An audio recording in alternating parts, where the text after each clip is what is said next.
வெட்டுக்கிளிகள் இந்தியாவிற்குள் வரப்போகிறது, அதை பற்றி ஒரு காணொலி போட முடியுமா அப்படின்னு சொல்லி ரொம்ப பேர் கமெண்ட்ஸில் கேட்டிருந்தீங்க. பட் அந்த காணொலி நம்ம பிப்ரவரி மாதமே போட்டுட்டோம். பூச்சாண்டி அப்படிங்கிற ஒரு டாபிக் கீழே போட்டுட்டோம். டெஸ்கிரிப்ஷனில் அதனுடைய லிங்க் இருக்குது. தயவுசெய்து பார்க்காத நபர்கள் பார்த்து விடுங்கள். ரொம்ப முக்கியமான விஷயங்கள் எல்லாமே நம்ம அதில் பேசியிருக்கோம். அப்படின்னா இந்த ஒரு காணொலி எதற்கு என்று கேட்டால், படைகளை குவித்து வருகிறது சீன அரசாங்கம். இந்தியாவும் பதிலடி கொடுப்பதற்கு தயாராக மாறிக்கொண்டிருக்கிறது. உண்மையில் அங்கே நடைபெறும் சில விஷயங்கள் என்ன, அடுத்ததா இது எந்த மாதிரியான நகர்வுகளுக்கு செல்லும், ஏன் இந்த படை குவிப்பில் சீன அரசாங்கம் இறங்கி இருக்கிறது, இதைத்தான் இந்த ஒரு பதிவில் பார்க்க போகிறோம். அன்பு தமிழ் நெஞ்சங்களுக்கு தமிழ் பொக்கிஷத்தின் வணக்கங்கள்.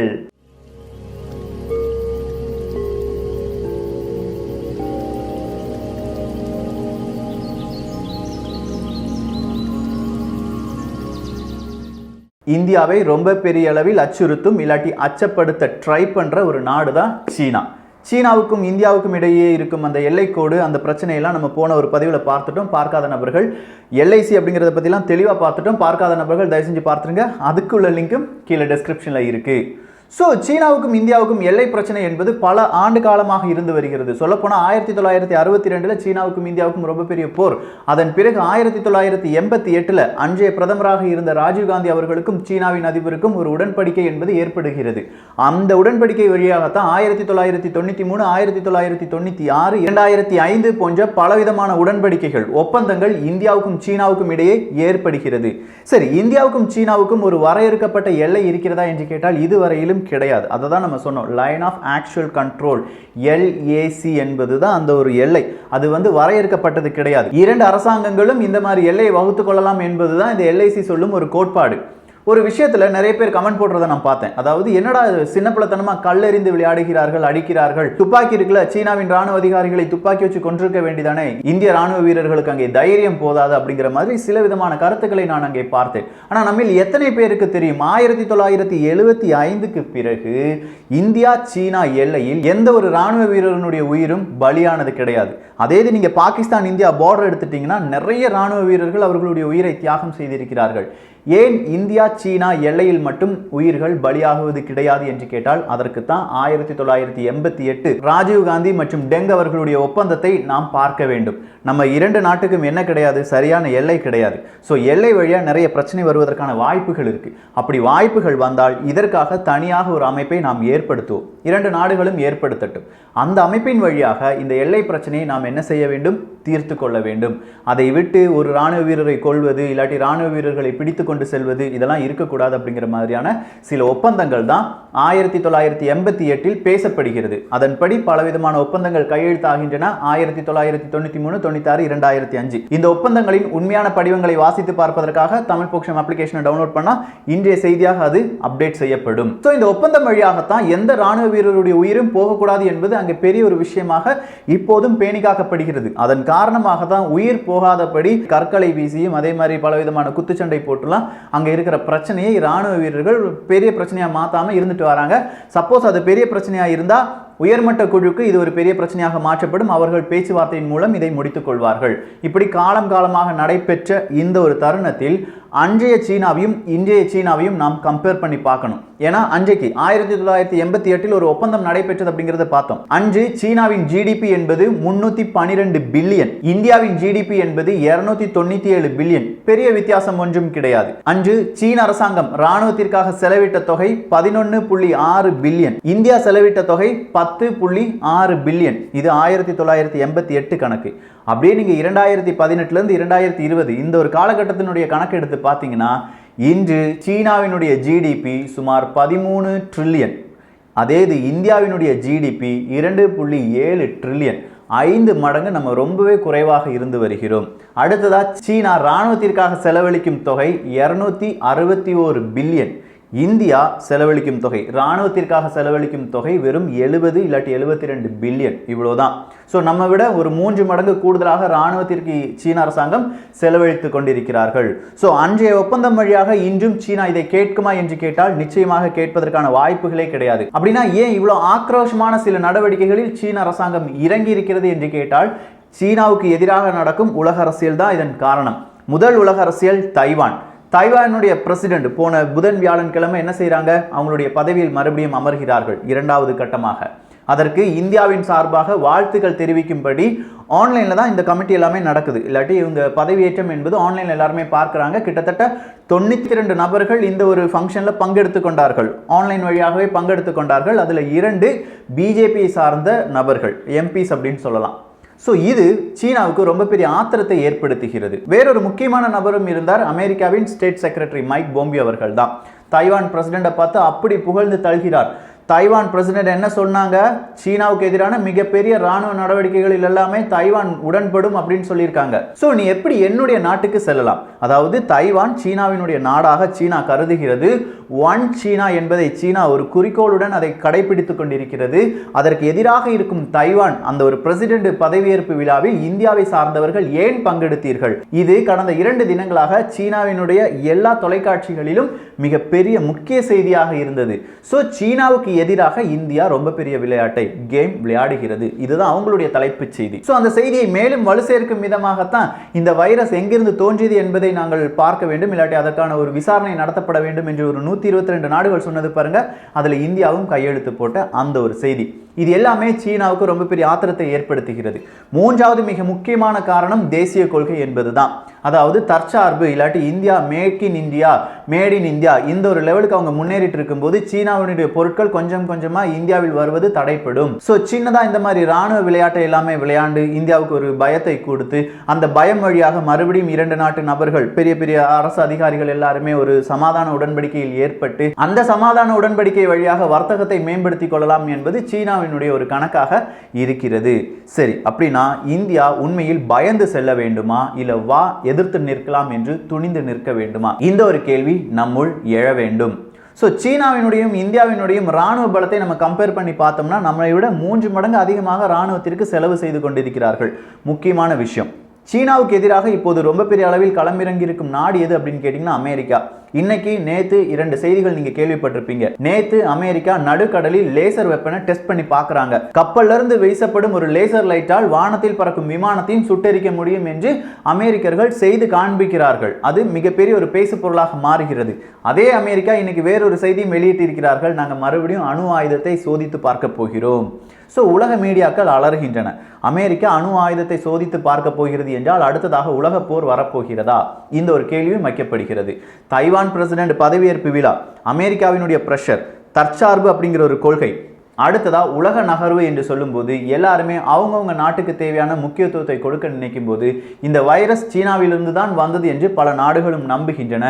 எனவே சீனாவை தனிமைப்படுத்த பல நாடுகளும் நினைத்து கொண்டிருக்கும் இந்த ஒரு தருணமும் சீனாவினுடைய கோபம் அதிகரிப்பதற்கான காரணமாக இருக்கிறது. ஸோ சீனாவினுடைய கோபம் அப்படின்னு சொல்லும்போது இந்தியாவினுடைய பலவீனத்தையும் நாம் பார்க்க வேண்டும். ஏன்னா எப்போவுமே நம்ம இப்போ செக்யூரிட்டியை பற்றியும் நம்முடைய எல்லை பாதுகாப்பை பற்றியும் பார்த்து கொண்டிருக்கிறோம். எல்லை பாதுகாப்பில் எனக்கு இந்த நாட்டை பாதுகாக்க வேண்டும் அப்படின்னு சொல்லி நெஞ்சை விரிச்சிட்டு போய் நின்னா போதாது, எனக்கு தேவையான ஆயுதங்கள் இருக்க வேண்டும்.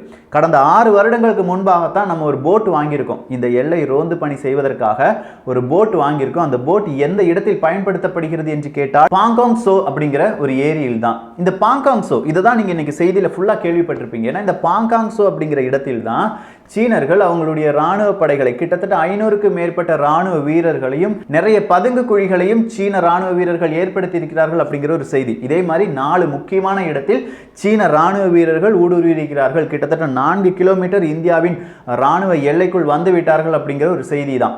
ஸோ இந்த பாங்காங் சோ, இந்த பாங்காங் அப்படிங்கிற அந்த வார்த்தைக்கான மீனிங் ஒற்றுமை என்பதுதான், மிகப்பெரிய ஒரு ஒற்றுமை என்பதுதான். சோ அப்படின்னா ஏரி. ஸோ பாங்காங் ஏரி நம்முடைய எல்லை பாதுகாப்பில் முக்கியமான ஒரு இடத்தை பிடித்திருக்கிறது. LIC line of actual control என்பது எப்போதுமே ஒரு சமதளமாக இல்லாட்டி ரோடாக இருந்தாலும் ஒரு இடங்களில் 1-2 இடங்களில் மட்டும் இந்த ஏரி தண்ணீர் வழியாகவும் நம்ம எல்லை பாதுகாக்க வேண்டிய ஒரு கட்டாயத்தில் இருக்கும்போது 6 வருடங்களுக்கு முன்பாகத்தான் ஒரு நவீன ரக படகையே நம்ம வாங்கி அங்க ரோந்து சென்றிருக்கிறோம். அதுவரையிலும் நாம கொண்டு போன அந்த படகை சீன ராணுவ வீரர்கள் அப்படியே வட்டம் போடுவாங்களாம். ஏன்னா அவங்க கிட்ட இருக்கிறது அதிநவீன படகுகள். இந்த இடத்துல நம்முடைய பலவீனம் சிறிதளவு தெரிகிறது அல்லவா? அடுத்தது அங்க இருக்கிற ஃபிங்கர் பாயிண்ட்ஸ், மொத்தமாக நம்ம பார்த்த ஃப்ளாஷ் பாயிண்ட்ஸ்னா எப்போ வேண்டுமானாலும் தகராறு வரலாம் என்கிற ஒரு புள்ளிகளைத்தான் ஃப்ளாஷ் பாயிண்ட்ஸ் அப்படின்னு சொல்லுவாங்க. அது 23 பகுதிகளுக்கு மேற்பட்ட பகுதிகள் வரையறுக்கப்பட்டிருக்கின்றன. இந்த ஃபிங்கர் பாயிண்ட்ஸ் அப்படின்னு சொல்லும்போது தண்ணீரும் மழை குஞ்சுகளும் ஒன்றோடு ஒன்று இணையும் ஒரு இடத்தில் விரல் நுனி போல இல்லாட்டி விரல் போல ஒரு அமைப்பு வருவதற்கான வாய்ப்புகள் இருக்கு. இதை தான் ஃபிங்கர் அப்படின்னு சொல்றாங்க. இந்த ஃபிங்கர் ஏரியாவை ஃபிங்கர் 1, ஃபிங்கர் 2, ஃபிங்கர் 3, ஃபிங்கர் 8 இப்படிங்கிற பல பகுதிகளாக பிரித்திருக்கிறார்கள். ஒவ்வொரு நிலப்பகுதி அப்படின்னு சொல்லி வச்சுக்கலாமே. அதாவது இந்த பாங்காங் சோ அப்படிங்கிற அந்த ஏரி போகிற ஒரு வழிதான். இந்த ஏரி கிட்டத்தட்ட 135 கிலோமீட்டர் நீளமுடையதுங்க. இதனுடைய வரைபடத்தை நம்ம எடுத்து பார்த்தா ஒரு பூமராங் மாதிரி இருக்கும். ஸோ நம்ம எல்லையில் இந்த ஏரி எவ்வளவு கிலோமீட்டர் இருக்குது அப்படின்னு கேட்டிங்கன்னா ஒரு 54 கிலோமீட்டர் இருக்குது. சீன அரசாங்கம் சொல்கிறாங்க ஏரியினுடைய தொடக்கம் என்னுடையது அப்படின்னு சொல்கிறாங்க. இந்திய அரசாங்கம் சொல்கிறாங்க ஏரியினுடைய முடிவு என்னுடையது. ஏரி எந்த இடத்தில் முடிகிறதோ அவங்களுக்கு தான் அதனுடைய தண்ணீரும் அந்த ஏரியும் உரிமை. ஸோ இந்தியாவின் சார்புப்படி அது பாங்காங் சோ என்பது இந்தியாவினுடைய ஒரு சொத்து. ஆனால் அதை சீனர்கள் விட்டு கொடுக்க மாட்டேங்கிறார்கள். சொல்லப்போனால் 1962 நடந்த மிகப்பெரிய ஒரு யுத்தத்தில் சீனாவுக்கும் இந்தியாவுக்கும் இடையே ஏற்பட்ட அந்த மோதலில் இந்த பாங்காங் சோ என்பது மிக முக்கியமான ஒரு இடமாக இருந்தது.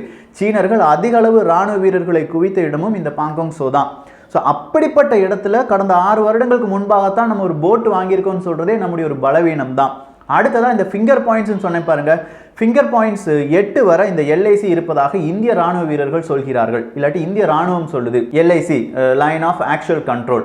ஆனால் சீன அரசாங்கம் சொல்றாங்க கிடையாது, ஃபிங்கர் பாயிண்ட் 5 வரை தான் எல்ஐசி, அதுக்கு மேலே இருக்கிறது தான் என்னுடைய இடம் அப்படின்னு சொல்றாங்க. ஸோ இந்தியர்கள் என்ன செய்வாங்க, இந்திய ராணுவ வீரர்கள் என்ன செய்வாங்க, ஃபிங்கர் பாயிண்ட் 5லிருந்து 8 வரை எப்பவுமே ரோந்துக்கு போவாங்க. ரோந்துக்கு போறதுன்னா கண்காணிப்பாங்க. அப்படி கண்காணிப்பது என்பது ஒரு வாகனத்தை எடுத்துட்டு கிடையாது, நடந்து தான் போய் கண்காணிக்க வேண்டும். இந்த பாங்காங் சோ அப்படிங்கிற அந்த ஏரி கடல் மட்டத்திலிருந்து கிட்டத்தட்ட 15,000 16,000 அடி உயரத்தில் இருக்கும் ஒரு இடம். ஸோ கொஞ்சம் நினைச்சு பாருங்க, அங்கெல்லாம் வழியே கிடையாது. இந்த ஃபிங்கர் பாயிண்ட் 1லிருந்து 4 வரை கண்காணிக்கும் இடம் யாருடைய கட்டுப்பாட்டில் இருக்கிறது, சீனாவினுடைய கட்டுப்பாட்டில் இருக்கிறது. அவர்கள் அந்த இடத்திற்கு எப்படி செல்கிறார்கள், ஒரு வாகனம் வழியாக செல்கிறார்கள். ஸோ அவர்களுக்கு அங்கே ரோந்து செல்வதற்காக வாகனம் இருக்கும்போது நம்முடைய ராணுவ வீரர்கள் நடந்து சென்று ஃபிங்கர் பாயிண்ட் 6லிருந்து 8 வரை கண்காணித்து கொண்டிருக்கிறார்கள். இன்றைய செய்தி என்னன்னா, பாங்காங் சோல இருக்கிற ஃபிங்கர் பாயிண்ட் 4, 5 இந்த பகுதிகளில் பதுங்கு குழிகளை சீன அரசாங்கம் சீன ராணுவம் ஏற்படுத்திவிட்டது. எனவே இந்திய ராணுவ வீரர்களால் 6, 7, 8 ஃபிங்கர் பாயிண்ட்டுக்கு போக முடியாது. சீன ராணுவ வீரர்கள் தடுத்து விட்டார்கள். இது உறுதிப்படுத்தப்படாத செய்தியாக இருந்தாலும் இந்த செய்தியை நாம் உற்று கவனிக்க வேண்டும். எந்த இடத்துல நம்முடைய ராணுவம் பலவீனமாக இருக்கக்கூடாதோ அந்த இடத்தில் நம்முடைய ராணுவம் சிறிதளவில் பலவீனமாக இருக்கிறது. இப்ப கொஞ்ச வருடங்களாகத்தான் நம்ம எல்லையை ரொம்ப பெரிய அளவில் கட்டுக்கோப்புடன் இல்லாட்டி நம்ம இன்ஃப்ராஸ்ட்ரக்சர் எல்லாமே உள்நாட்டு கட்டமைப்பு எல்லாமே மேம்படுத்தி வருகிறோம். இதே இது ஒரு 10-12 வருஷமா நம்ம செஞ்சு வந்திருந்தோம்னா சீனாவால வாலாட்ட கூட முடியாது. நம்ம இடத்தை கால் பதித்து பார்க்க வேண்டும் அப்படிங்கிற ஒரு எண்ணம் கூட வந்திருக்காது. ஆனால் நம்முடைய அரசாங்கங்கள் செய்த தவறுகளால் தான் இவ்வளவு பெரிய பிரச்சனை இப்போது இந்தியாவுக்கு வந்திருக்கிறது என்று சொன்னால் அது மிகையல்ல. நாம் புரிந்து கொண்டு இதை ஒத்துக்கொண்டு தான் ஆக வேண்டும். 5 வருடத்திற்கு முன்பாகவே இந்த ஃபிங்கர் பாயிண்ட் 4, 5 பகுதிகளில் அவங்களுடைய ஒரு பெர்மனன்ட் பில்டிங் எல்லாமே கட்ட சீன அரசாங்கம் ரெடி ஆகுது. இந்திய அரசாங்கம் இங்கிருந்து ப்ரெஷர் மேலே ப்ரெஷர் கொடுக்குறாங்க. நீ 5ல் கட்டினீங்கன்னா நான் 6, 7, 8லலாம் என்னுடைய பில்டிங்கை கட்டி வைப்பேன் அப்படின்னு சொல்றாங்க. உடனே அவங்க கட்டின பில்டிங்கை இடித்து விடுகிறார்கள் சீன அரசாங்கம் இல்லாட்டி சீன ராணுவம். இப்படி ஒரு புறம் நடைபெறும் போது இந்த பாங்காங் சோ அப்படிங்கிற ஏரியை பற்றி கார்கில்ல நடந்த சில உண்மைகளையும் நாம் தெரிந்து கொள்ள வேண்டும். 1999 பாங்காங் சோலெல்லாம் நம்முடைய ராணுவ வீரர்கள் நின்று கொண்டிருக்கிறார்கள். அந்த நேரத்தில் கார்கில் யுத்தம் வருகிறது. நம்முடைய ராணுவ வீரர்கள் அங்கிருந்த ராணுவ வீரர்களை கார்கில் யுத்தத்திற்காக இந்திய ராணுவம் அனுப்புகிறது. அந்த நேரத்தில் பாங்காங் சோல இருந்த சீன ராணுவ வீரர்கள் நம்ம நாட்டுக்குள்ள 5 கிலோமீட்டர் வந்து ரோடுகளை போட்டு விட்டார்கள். அந்த ரோடு அவங்களுடைய வேறொரு ரோட கனெக்ட் பண்ற மாதிரி சில விஷயங்கள் எல்லாமே செஞ்சு வச்சிருக்காங்க. இது பிற்காலத்தில் ரொம்ப நாட்களுக்கு பிறகுதான் நம்ம இந்திய ராணுவ வீரர்களுக்கே தெரியும், இந்திய அரசாங்கத்துக்கே தெரியும். ஸோ அந்த ரோடை மறுபடியும் இடிக்க முடிந்ததா, கிடையாது. அதை இடிச்சா சீனர்கள் மறுபடியும் பெரிய பிரச்சனை ஏற்படுத்துவார்கள். இப்படி நாம செஞ்ச சின்ன சின்ன பிழைகள் நம்ம நாட்டுக்கு அது ஒரு பெரிய தலைவலியாக மாறி நிற்கிறது. இது எல்லாமே இப்போதைக்கு ஒரு பயம் காட்டும் செயலாகத்தான் நாம் பார்க்க வேண்டும். வேற வழி கிடையாதுங்க. ரஷ்யாவால் இப்போது சீனாவுக்கு ரொம்ப பெரிய அளவில் சப்போர்ட் கொடுக்க முடியாது. அமெரிக்கா ரொம்ப பெரிய அளவில் எதிர்ப்பு தெரிவித்துக் கொண்டிருக்கிறது. யூகே எடுத்துக்கிட்டிங்கன்னா இல்லாட்டி ஐரோப்பிய ஒன்றியத்தை எடுத்துக்கிட்டிங்கன்னா எல்லாமே சீனாவுக்கு எதிராக இருந்து கொண்டிருக்கிறார்கள். இந்த நேரத்தில் சீனா ஒரு யுத்தத்திற்கு தயாராக மாறி வராது. ஆனால் இந்தியாவை பயங்காட்டி அவங்களுடைய அடிமை நாடாக மாற்ற நினைக்கும். இந்தியாவை சேர்ந்த பல நட்பு நாடுகளையும் இல்லாட்டி அண்டை நாடுகளையும் சீனா அவங்களுடைய கட்டுப்பாட்டுக்குள் கொண்டு வந்து விட்டார்கள். நேபாளம் பிரச்சனையாக இருக்கட்டும், பாகிஸ்தானுடைய பிரச்சனையாக இருக்கட்டும், இதிலிருந்து எல்லாமே இந்தியா தப்பிக்க வேண்டும் என்றால் நிச்சயம் நாம் நம்முடைய திறமை என்ன, எங்களுடைய பலம் என்ன என்பதை நாம் காண்பித்து தான் ஆக வேண்டும். சில நாட்களுக்கு மட்டும் சீனாவின் பொருளை இந்தியாவில் இறக்குமதி செய்ய மாட்டோம் அப்படின்னு சொல்லி இந்திய அரசாங்கம் சொல்லிவிட்டால் சீனாவினுடைய பொருளாதாரம் அதல பாதாளத்திற்கு சென்றுவிடும். அப்படிலாம் சொல்ல முடியாது. நான் சும்மா ஒரு சின்ன எக்ஸாம்பிள் சொல்றேன், அவ்வளவுதான். ஸோ இந்த மாதிரி பல சிக்கல்கள் இந்தியா சீனா இந்த உறவுகளில் இருக்கிறது. ஏன்னா வேர்ல்டு பேங்கை பொறுத்த வரைக்கும், உலக வங்கியை பொறுத்த வரைக்கும் அடுத்த 5 வருடங்கள் இந்தியா மிகப்பெரிய ஒரு வளர்ச்சி அடைவதற்கான வாய்ப்புகள் இருக்கு இந்த கொரோனா வைரஸுக்கு பிறகு. ஏன்னா நம்முடைய வளர்ச்சி என்பது கொஞ்சமாக அப்படியே சஸ்டைனபிளாக இருந்து கொண்டே இருக்கிறது என்பது பல வல்லுநர்களுடைய ஒரு கோட்பாடு. நாம் கொஞ்சமாக நம்ம நாட்டுக்குள்ளே இருக்கிறனால நம்ம என்ன சொல்கிறோம், நம்ம நாடு சரியாக வளர மாட்டுக்கு, நிறைய வேலையில்லா திண்டாட்டம் இருக்குது, இல்லாட்டி ஊழல் இருக்குது, இதெல்லாமே சொல்லிட்டு இருக்கோம். பல வருடங்களாக இதைத்தான் நம்ம சொல்லிட்டு இருக்கோம். ஆனால் நம்முடைய நாட்டினுடைய வளர்ச்சி வளங்கள் எல்லாமே அபரிவிதமானவை. அவைகளை சரியாக கையாளும் இந்திய அரசியல்வாதிகளும் இந்திய அரசு அதிகாரிகளும் வந்துவிட்டால் நிச்சயம் இந்தியா இந்த உலகை ஆளும். இதெல்லாம் ஒரு சும்மா டம்மி பீஸ் தான், போர்லாம் உடனே வராது. பட் கொஞ்சம் நம்ம விழிப்புடன் இருக்க வேண்டிய ஒரு கட்டாயத்தில் இருக்கிறோம். ராணுவ வீரர்களுக்கு நம்முடைய சப்போர்ட் எப்பவுமே இருக்கும் அப்படிங்கிற நம்பிக்கையை நாம் கொடுக்க வேண்டிய ஒரு கட்டாயத்திலும் இருக்கிறோம். எது எப்படி இருந்தாலும் இதனுடைய அப்டேட் நிச்சயமா இது 1-2 நாட்களுக்கு இன்னும் மீண்டு கொண்டே போகும். அடுத்ததா வேறு விதமான பிரச்சனைகள் எல்லாமே வருவதற்கான வாய்ப்புகள் இருக்கு. எது நடந்தாலும் தமிழ் பொக்கிஷம் சார்பாக பார்த்து விடலாம். சோ இந்த ஒரு காணொலி பற்றிய உங்களுடைய கருத்துக்கள் இங்கே வரவேற்கப்படுகின்றன. இந்த காணொலிக்காக எடுக்கப்பட்ட செய்திகள், துணுக்குகள் இது எல்லாமே தமிழ் பொக்கிஷம் அப்ளிகேஷன்ல இன்று தமிழ் பொக்கிஷம் அப்படிங்கிற ஒரு டேக் கேட்டகரி நீங்க செலக்ட் பண்ணியிருந்தீங்கன்னா அது ஒரு செய்தியாக வந்துவிடும். சோ எல்லோரும் தமிழ் பொக்கிஷத்தில் இணைந்திருங்கள். தமிழ் பொக்கிஷம் சேனலை சப்ஸ்கிரைப் செய்யாத தோழர்கள் தோழிகள் தயவுசெய்து சப்ஸ்கிரைப் பண்ணிக்கோங்க. நல்லதை பகிர்ந்து நல்ல சமுதாயத்தை உருவாக்குவோம். நன்றி, வணக்கம்.